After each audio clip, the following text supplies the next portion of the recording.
Hi, third graders. Today is our second day of probability, and we're going to continue on the same lesson that we were on yesterday. We're going to continue using those vocabulary words likely, unlikely, certain, or impossible. And so if we look here at today's bag of marbles, you will see that we have about 7 yellow marbles, 3 green, and 1 red. So we're going to pull, if we were going to pull 1 marble out of the bag without looking, we're going to decide whether the event was likely, unlikely, certain, or impossible.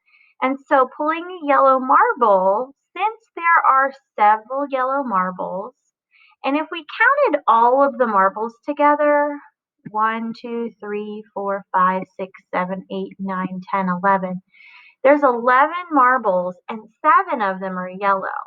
So I would say that pulling a yellow marble would be likely. Put an L for likely. Pulling a red, green, or yellow marble would definitely be certain because all of those colors are in our bag. But pulling a blue marble would be impossible because those colors aren't in our bag. So we don't have any blue marbles in our bag. So I'm going to make a capital I for impossible. And then pulling a red marble is going to be unlikely because there's only 1 red marble out of all 11 marbles. Great. Let's scroll down to the spinner. If we're using the spinner, we can spin the pointer at one time would land on a certain color. So we have to decide whether it's likely, unlikely, certain, or impossible. The pointer will land on A, B, or C. Well, if we look at all of the letters, there are A, B, and C on the spinner. So it is certain that we will land on one of those letters. The pointer will land on C. So we look here again, we've got 1, 2, 3, 4, 5, 6, 7 different pieces in our spinner. 2 of these pieces, 2 out of 7, are the letter C. So I would say it is unlikely that we would spin a C. Spinning a D is going to be impossible because there are not any letter D's on our spinner. But if we were to spin an A, we have 1, 2, 3, 4 A's out of 7. So I would say that would be likely. Okay. Scrolling down to Jay's socks, we're going to use this table to help us make some probability decisions. So they want us to pretend that we would pull 1 sock from his drawer without looking. He has brown, black, and white socks, and then it tells you how many. So is it likely or unlikely that Jay will pull a white sock? Well, if we look here at this, Jay only has 2 white socks. So it's definitely unlikely that Jay would pull a white sock out of his drawer. Number 15 says, it is certain or impossible that Jay will pull a blue sock. Well, do we have any blue socks? No, these are the colors that we have. So it would be impossible to pull a blue sock. Now it asks us, what if Jay had 30 more white socks? Explain how you would answer problem 14. Well, if Jay had 30 more white socks, that would mean that he would have 32 socks, white socks.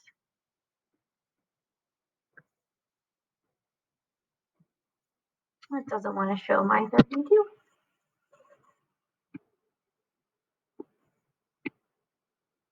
There we go.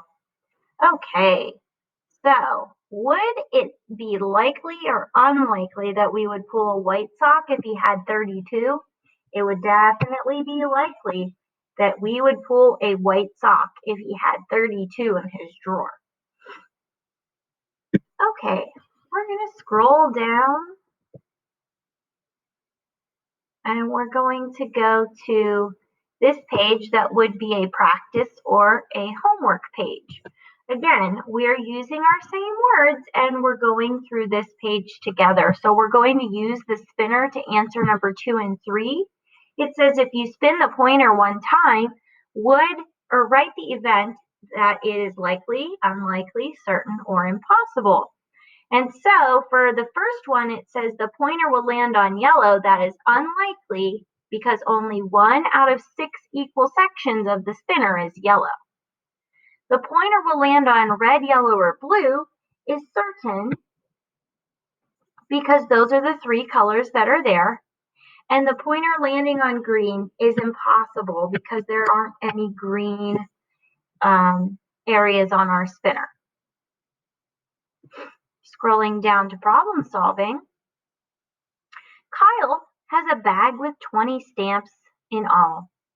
He has 4 flag stamps, 10 car stamps, 2 plane stamps, and 4 eagle stamps. All the stamps are the same size and shape. Kyle picks one stamp without looking. Which type of stamp is Kyle unlikely to pick? So let's look here. We have 4 flag, 10 car, 2 plane, and 4 eagle. I'm thinking it's going to be the plane stamps because that is the smallest amount that he had. So we're going to write plane on the line. Plane stamps would be the ones that are unlikely. Number 5 says, suppose 10 additional plane stamps are added to Kyle's bag of stamps. Does your answer to problem 4 change? Well, if we look here, if we added 10 to 2, then we would have 12 plane stamps. So that would definitely change our answer. If we had 12 plane stamps, it would be likely that we would pull a plane stamp, right? So plane stamp would be likely, but the flag or eagle stamp would be unlikely. So I'm not going to write that down. Number 6 says, write a question about Kyle's bag of stamps. The answer is flag stamps, car stamps, plane stamps, or eagle stamps. So we know that he has all of those stamps. So our question could be, which stamps would be pulled? It would be certain that we pulled them, right? We would use the word certain, okay? All right, and then our next page, let's just do our lesson check. So we're using this bag of marbles. Chelsea's going to pull a marble from this bag without looking. The marbles are the same size and shape. What color marble is Chelsea unlikely to pull? Well, it's looking like the green one, right? There's only one green out of 1, 2, 3, 4, 5, 6, 7, 8, 9 marbles. So I'm going to put a U for unlikely.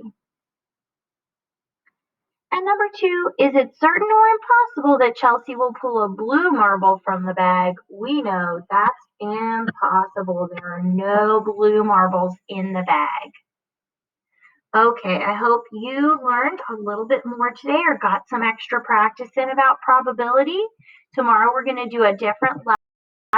And remember to move on to the next step in your hyperdoc.